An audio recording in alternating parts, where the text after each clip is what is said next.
Rise and shine, Apocalypse Scouts. This is part 3 on self-defense for the zombie apocalypse.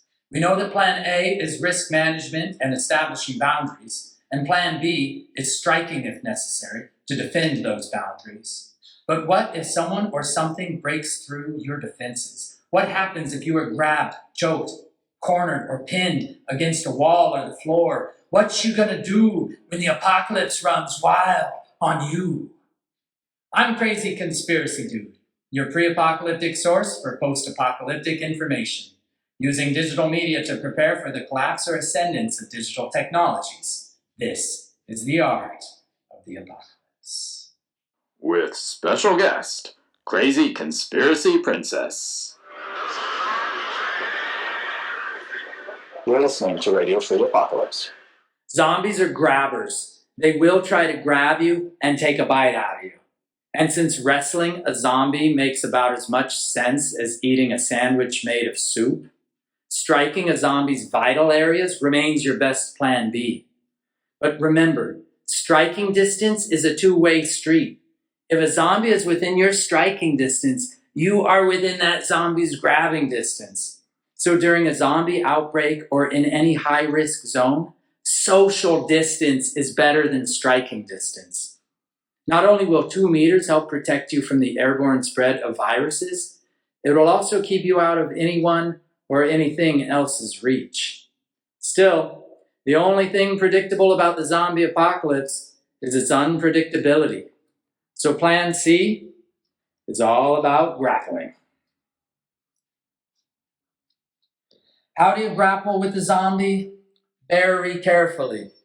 In the event that you find yourself grabbed, pinned, cornered, or restrained, the first rule is don't panic. Zombies won't feel pain or experience exhaustion. So whatever you do, do not exhaust yourself, mentally or physically, by trying to overpower a zombie. You're going to need to use your brain if you want to keep it off the menu. Zombies may break a few laws of biology, but physics and anatomy still pretty much work. So let's look at how leverage can be applied to the human body in order to neutralize anyone or anything, be it bigger, stronger, or zombified, that makes the mistake of trying to grab you. What do? You're in a building, zombies coming at you, sort of thriller style, just like this, zombies kind of coming at you. What do? What are you going to do? Yeah. You're going to run away because it's a zombie and it's moving pretty slow and you're fast. Why would you fight a zombie? That would be stupid. Okay. But let's say that you're sort of in a corner, kind of backed into a corner, and you're running out of options here. Okay, so zombies coming in thriller style, what are you going to do? One thing you can do is control the wrist on the same side, reach across the body, grabbing underneath the tricep, and drag that zombie past you at a 45-degree angle as you propel yourself by. Let's say zombie's big, really big and heavy, zombie coming at you now, and you control the wrist, you grab the tricep, you're going to drag it across, but he's really big. You're not going to move it, right? Not even going to budge. So in that case, don't worry about it. Don't panic. You just, it stays where it is. You pull yourself past it. Same thing. This is Romero-style zombie, high arms, right? Coming in hot like this. So in this case, what you're going to do is, because it's a little harder to get that wrist control, so you can kind of block a hand like this. Now, this is what Mr. Miyagi called the wax off. All right, so you're going to do a wax off there, and you're going to deflect that arm downward as you control the wrist, reaching across, and you're going to drag that tricep 45-degree angle, zombies in the corner. All right, that's where you want the zombie. Nobody puts baby in the corner. From the zombie perspective, I can't even process what just happened. Let's say after this train goes by,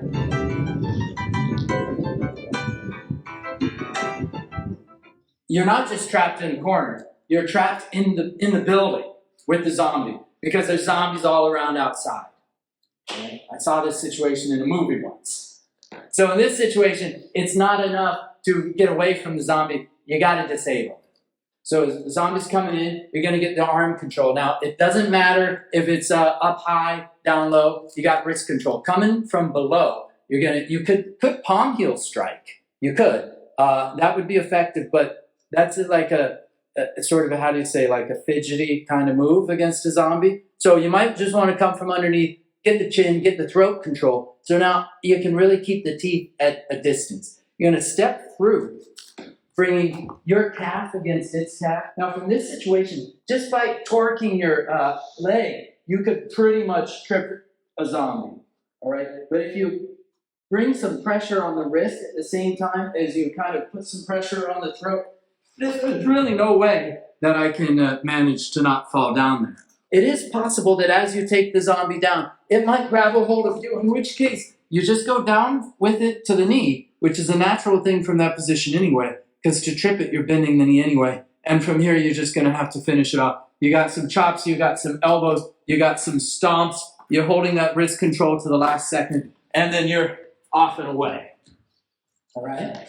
So that's what? That's 2 for humans at least. If a zombie's walking in at you, all you have to do is step on a foot and push, and it will fall. This happens really quick. It's really simple to do. And the thing you have to know if you ever want to practice this with a partner or a friend is that when you step on the foot and you shove, before they hit the ground, you have to remove your foot. Okay, so go ahead and push.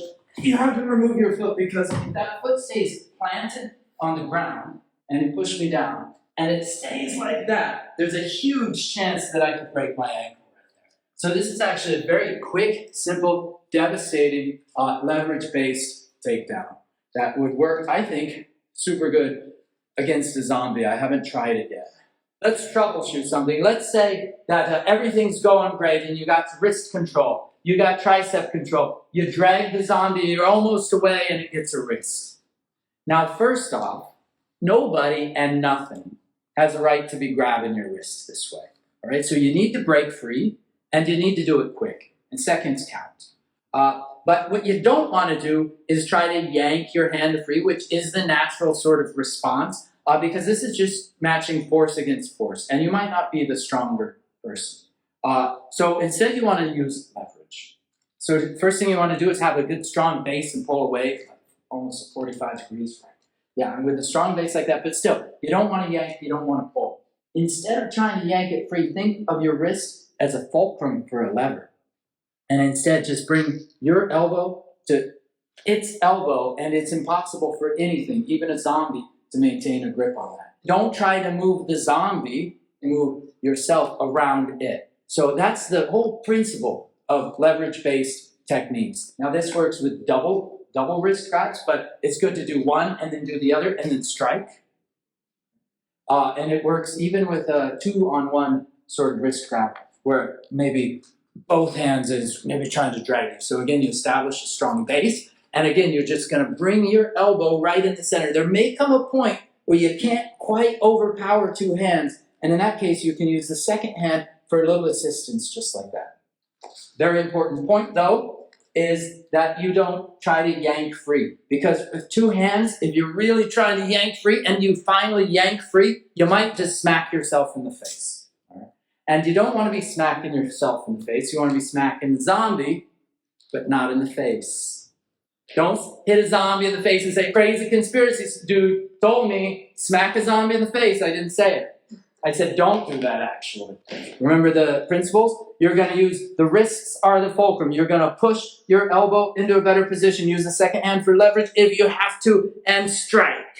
If you're striking at something, it's kind of a natural flinch response and instinct that a zombie may very well have, so this could happen. This is also a very common display of aggression or sort of power sort of hold. So in this case, you bring one fist to your shoulder and punch it downward, and with the other, you punch downward, and then you strike.